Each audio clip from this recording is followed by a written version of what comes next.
Good evening বন্ধুরা, শুভ সন্ধ্যা। আমি প্রতিমা জলে তোমাদের সবাইকে জানাই অনেক অনেক ওয়েলকাম। তো তোমরা সবাই কেমন আছো? আশা করছি খুব ভালো আছো, আর আমরাও খুব ভালো আছি। আমি কিন্তু আজ তোমাদের কোনো ভ্লগ ভিডিও দেবো না, আজ একটা ছোট্ট কুকিং ভিডিও তোমাদের সঙ্গে শেয়ার করব। তো এর আগের দিন আমি অল্প একটু দেখিয়েছি, কিন্তু পুরো রেসিপি তোমাদেরকে দেখাইনি।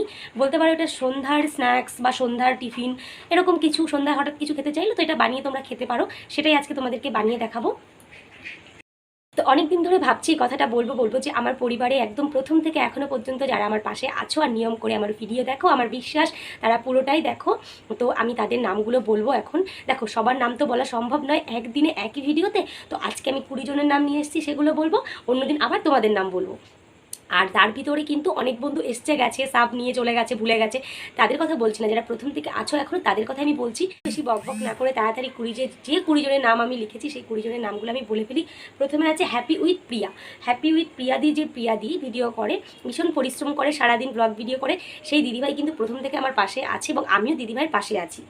তো দ্বিতীয়ত আছে খোকন শম্পা। সম্পাদি কিন্তু ভীষণ ভালোবাসে আমায়, আর নিয়ম করে আমার ভিডিও দেখে এবং আমার পাশে আছে। তো দিদিভাই, আমিও তোমার পাশে আছি। আর 3 নম্বর হচ্ছে এসসি ফ্যামিলি সোনালিদি।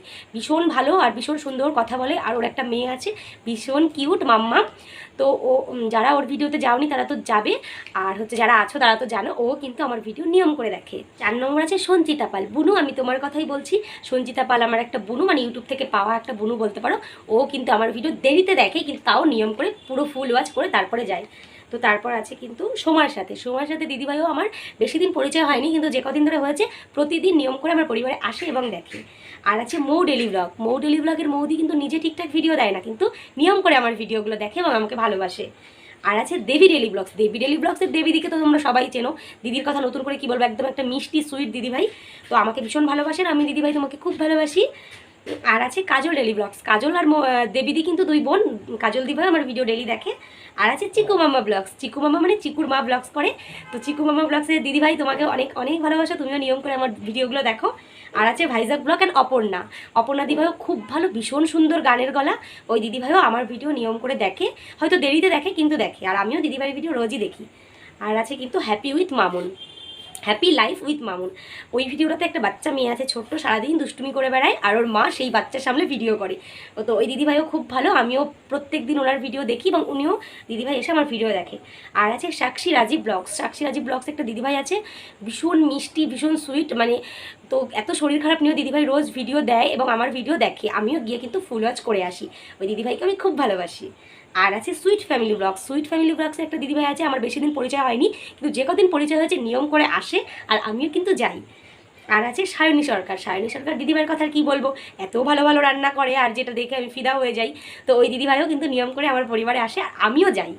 আর আছে কিন্তু মমি সিম্পল ব্লগস একটা দিদিভাই আছে, বেশি দিন পরিচয় হয়নি, কিন্তু যে কদিন হয়েছে আমার সাথে থাকে এবং আছে। আরেকটা আছে বর্ণালী ব্লগস। তো বর্ণালী দিদিভাইকে আর কি বলবো, দেরিতে হলেও আমার পরিবারে আসে এবং দেখে, আর আমিও বর্ণালীদিকে ভীষণ ভালোবাসি। আর একটা বাবাই আছে, তো খুব ভালো।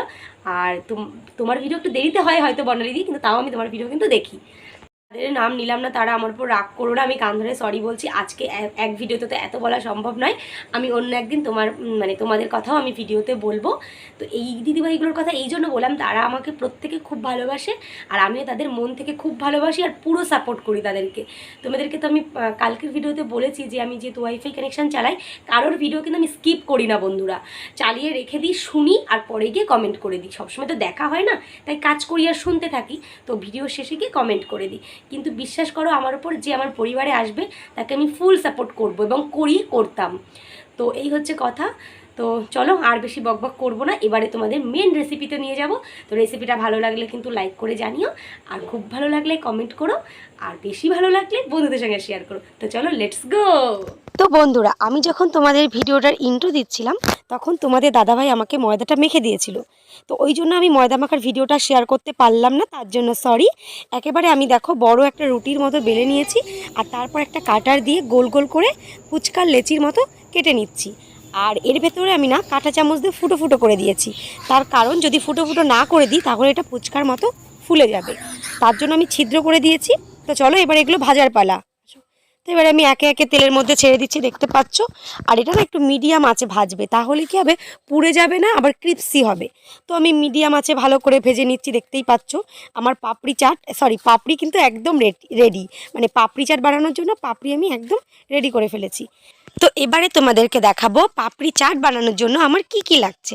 তো এখানে আমার পাপড়ি ভাজা হয়ে গেছে, আর আমি আবারও একটু চানার তরকারি বানিয়ে নিয়েছিলাম। আমি না পাপড়ি চাটে চানার তরকারি দিয়ে ভালোবাসি। আর লাগছে আমার পেঁয়াজ, টমেটো, কাঁচা লঙ্কা, লেবু, ধনেপাতা, গাজর আর টমেটো কুচি। এছাড়া লাগছে কিন্তু আমার টক দই। এই টক দইটা আমি কি দিয়ে ফাটিয়েছি সেটা তোমাদেরকে একবার দেখাবো। আর লাগছে বিট নুন, চাট মশলা। তো চলো আমি দইয়ে কি দিয়েছি তো একবার দেখে নাও। তো প্রথমে আমি একটা বাটিতে টক দই নিয়ে নিয়েছি, তার ভেতরে আমি দিয়ে দিচ্ছি একটু বিট নুন আর একটু চাট মশলা। তো এইটা দিয়ে আমি কিন্তু আমি এতে কিন্তু আরও 1 চামচ চিনিও দিয়েছি। তো দিয়ে আমি টক দইটা ভালো করে ফেটিয়ে নিচ্ছি। এইভাবে যদি তোমরা বানাও না, তাহলে আমার কথা একবার হলেও মনে করবে যে পাপড়ি চাটটা কতটা সুন্দর খেতে হয়েছে।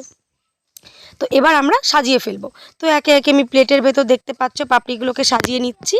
তারপরে আমি সাজানো হয়ে গেলে এর ওপরে দিয়ে দেব কিন্তু সেই চানার তরকারিটা। অনেকে কি করে, শুধু আলু সিদ্ধ করেও কিন্তু দেয়, কিন্তু আমার ওইটা ঠিক ভালো লাগে না। আমি যখন ঘরে খাই তখন আমি এরকম করে চানার তরকারি বা ঘুগনি বানিয়ে নিয়ে তারপরে এইভাবে বানাই। তো তোমরা যারা করোনি, আমি জানি অনেকেই করোনি, তো তারা একবার এই আমার রেসিপি অনুযায়ী খেয়ে দেখবে, খেয়ে কিন্তু আমাকে জানাবে কেমন হয়েছে।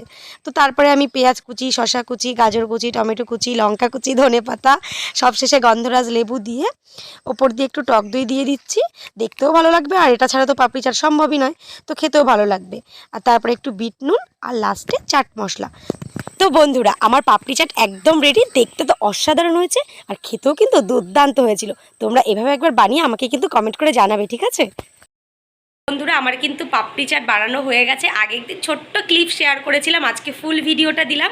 আর এই পাপড়ি চাটটার আমি কী নাম দিয়েছি জানো? চানা পাপড়ি চাট। নামটা কেমন হয়েছে জানিও, আর খেতে দুর্দান্ত ভালো হয়েছে। জাস্ট ঘরে থাকা উপকরণ দিয়েই কিন্তু বানিয়েছি, শুধু টক দইটা বাইরে থেকে আনিয়েছি, আর ভেজিটেবলসগুলো তো সব কিছু আমাদের ঘরেই থাকে। এটা কেমন লাগলো কমেন্ট করে জানিও। আজকে ভিডিও এখানেই শেষ করছি। ভালো লাগলে লাইক করো, কমেন্ট করো, আর আমার পাশে থেকো। তো চলো, শুভরাত্রি।